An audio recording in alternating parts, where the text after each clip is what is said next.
Her name was Maya. She was 24, with quiet eyes and quick hands that made 100 coffees before most people even finished their emails. Every morning she stood behind the espresso machine in a small cafe tucked into the glass lobby of a towering office skyscraper in Manhattan. To the suits who rushed in and out, Maya was invisible, just another part of the routine, a human vending machine. She used to be one of them, in a way. Maya had started a degree in economics at NYU, but life doesn't always wait for dreams to finish blooming. When her mother got sick, really sick, Maya dropped out and picked up 2 jobs. One was here, in this cafe. The other was overnight shifts at a grocery store. She didn't complain, but sometimes, between orders, she stared out the window at the people who still had their futures intact. They never looked her in the eye. They said things like, oat milk latte, no foam, or Americano, double shot, without a single glance. Once a woman in heels tapped her card on the reader and said, "Thanks, sweetheart," then turned back to her phone call before Maya could reply. But Maya had a secret habit. She read, not books, though she missed those too. No, Maya read papers, contracts, printouts, presentations. People left them behind on tables while they waited for their drinks or made loud phone calls. Some just forgot them. Others didn't care. But Maya would slip her eyes across the pages for a few seconds. Bullet points, headers, legal jargon. It wasn't snooping. Not really. It was survival. Every paragraph reminded her of the world she used to belong to. And maybe, just maybe, the world she still could. One morning, while wiping down a table, she saw a thick binder left open beside a half-eaten croissant. The logo on top was bold and clean. Thorn. Dynamics. Confidential. She glanced around. No one seemed to care. Her fingers hesitated, then flipped one page back, and then another. It was a corporate merger agreement.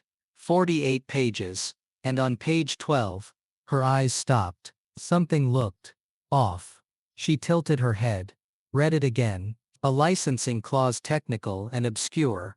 But the way it was written, it almost seemed like the buyer could legally retain exclusive rights to Thorn Dynamics' proprietary software. That didn't make sense. It should have been the other way around. She whispered aloud, just under her breath. That clause could bankrupt them. Then someone behind her said sharply, "Excuse me, what did you say?" Maya froze. It was one of the men who'd been sitting at the table earlier. Tall, impatient, with a suit too expensive for a morning coffee run. He raised an eyebrow. I didn't mean anything," she said. "I was just cleaning, and I noticed something in the document. It might be nothing." He scoffed. "You read legal contracts now. What are you? Some kind of undercover paralegal in a barista apron?" The others, at the counter, chuckled. Another voice added, "Let her brew coffee, not opinions." Maya flushed. She backed away, mumbling an apology. The man took his papers and walked off, still laughing. But 30 minutes later, the CEO of Thorn Dynamics walked into the cafe, and he wasn't smiling. It happened on a Wednesday, the kind of morning that smelled like rain and rush hour. Maya had been at the cafe since 5:30 a.m., hands sticky from steamed milk, and the hum of tired fluorescent lights. At around 9 though, a group of sharply dressed executives walked in, not the usual caffeine zombies. These ones moved differently, focused, loud, confident. They ordered a round of triple espressos and sat at the window table, spreading out binders, tablets and phones like generals planning a war. Maya served their drinks without a word, but her eyes caught something as she cleared the next table. One of the binders was left wide open. On the top page, in bold, merger agreement, proposed terms, confidential, do not distribute. They didn't notice her. Not really. They never did. She lingered a second too long, wiping the spotless surface of a nearby table. Her gaze scanned the page. Phrases leapt out at her. Asset transfer. Licensing rights. Exclusive use of proprietary code. Clause 14. Clause 14. It was written in thick legal language, but something didn't add up. The clause implied that once the merger was finalized, the acquiring company would assume permanent, exclusive rights over the software technology Thorne Dynamics had developed over the last decade. That couldn't be right. Unless someone had overlooked it. Or worse, planted it. Her heart beat faster. She didn't want to interfere. She wasn't supposed to be reading this. But the thought of a mistake, of a $50 million deal unraveling, itched in her chest like a warning bell. So when she brought over napkins to the table, she cleared her throat softly and said, with a half smile, "Just curious.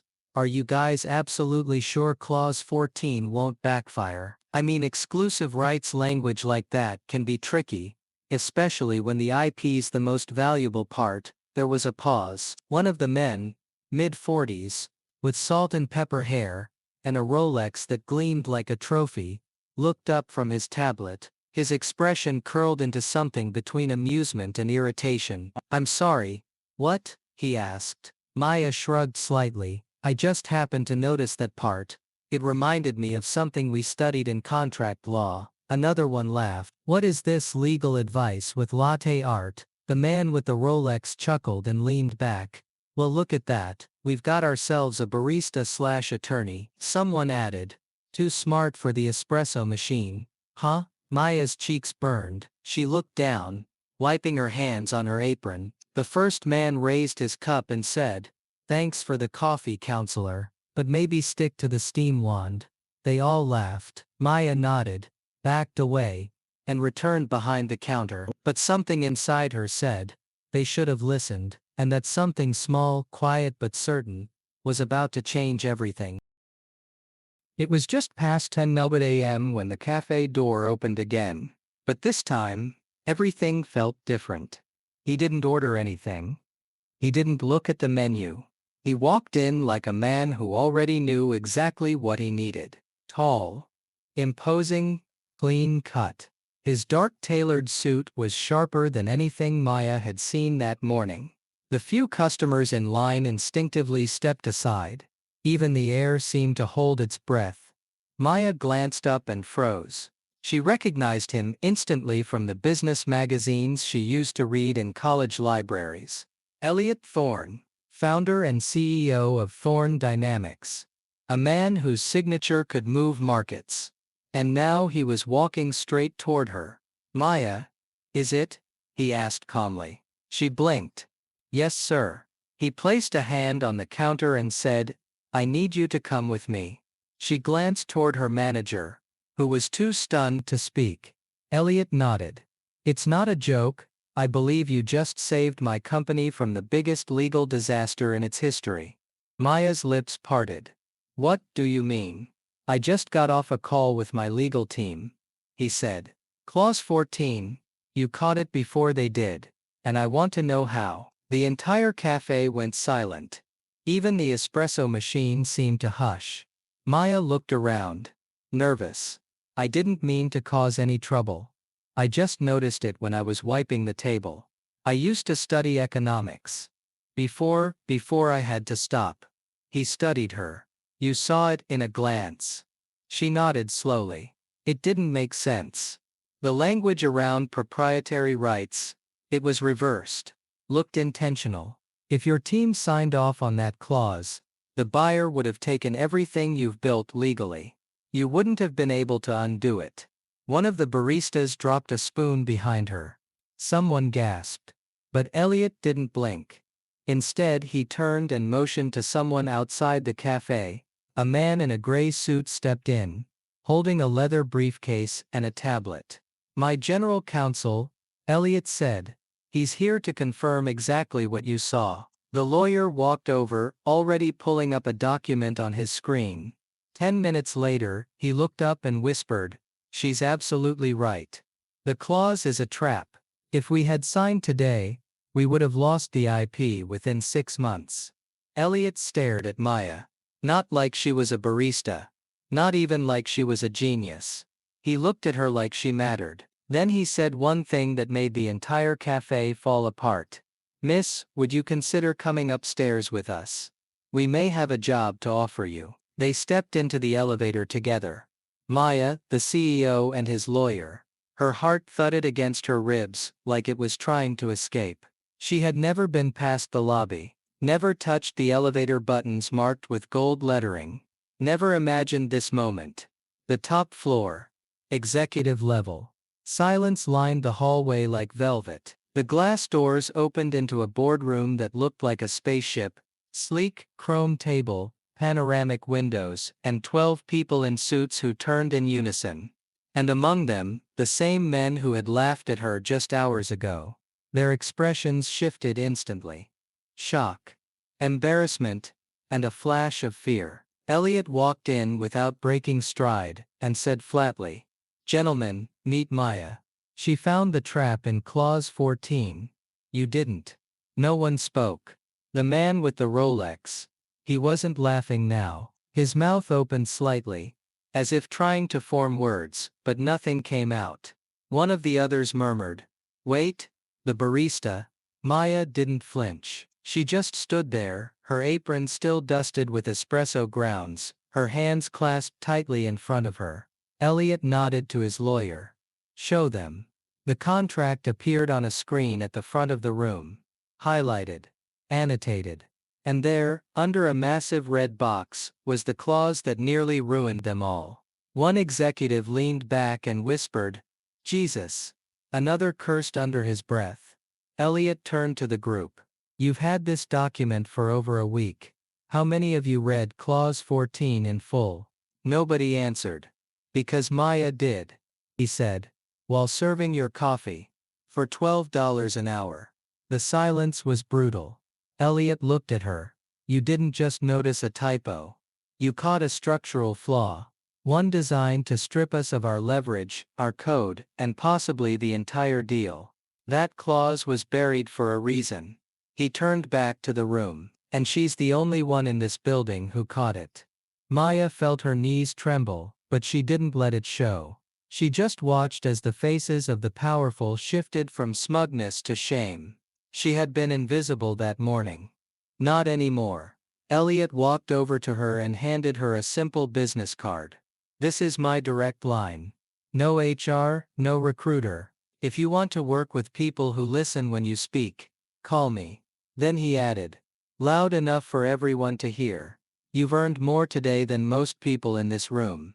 Will this quarter? Maya left the boardroom with her head high, and behind her not a single executive dared to laugh.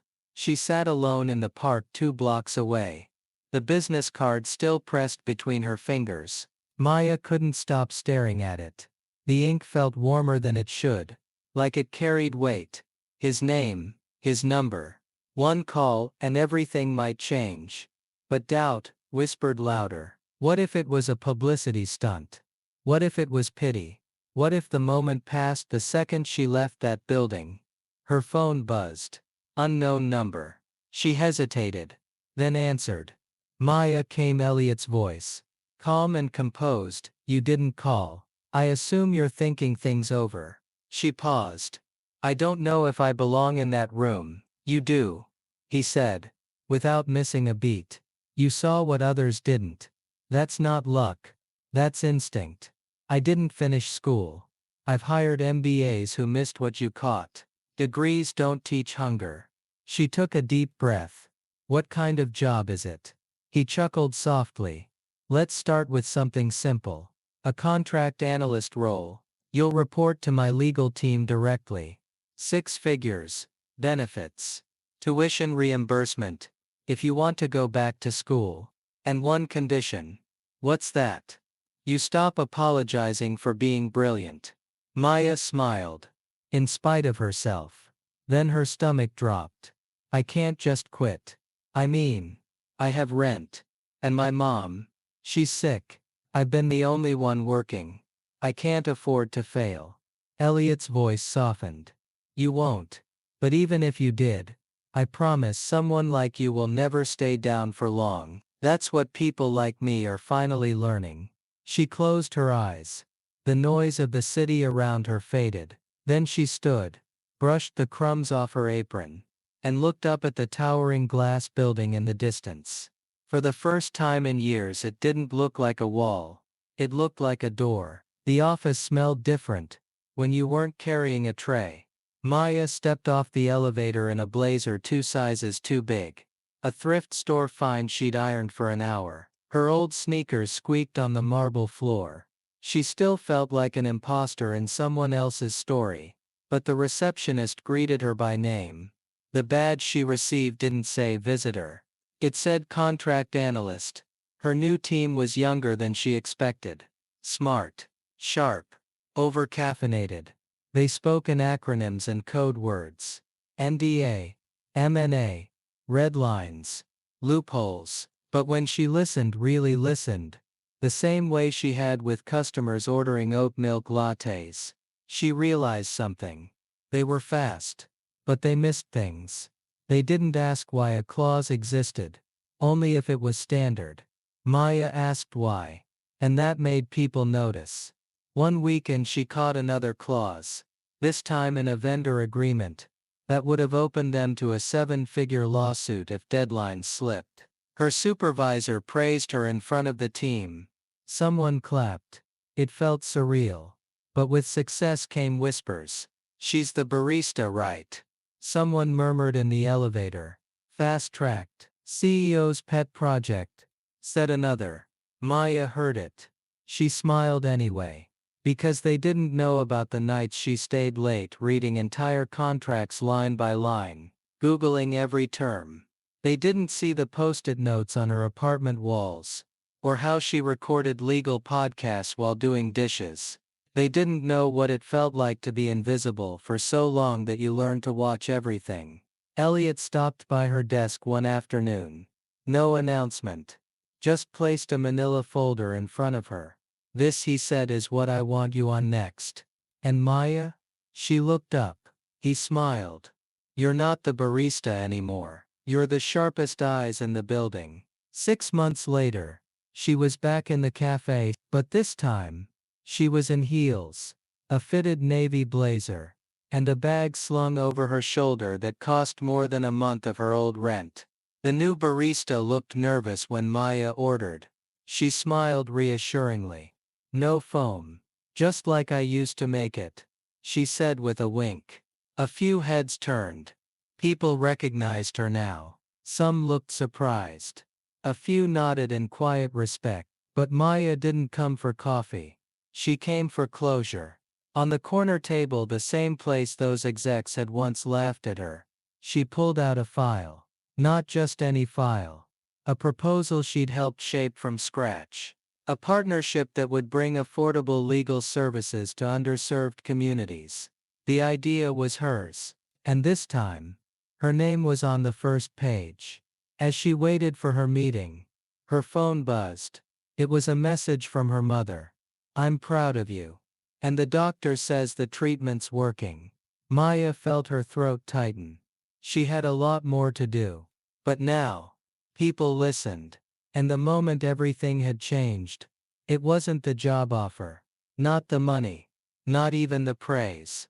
It was the moment she saw a dangerous clause. And chose to speak even when no one believed she should. Because sometimes, the most powerful thing in the room is the quiet voice that asks the question no one else dared to. And Maya, she'd never be quiet again.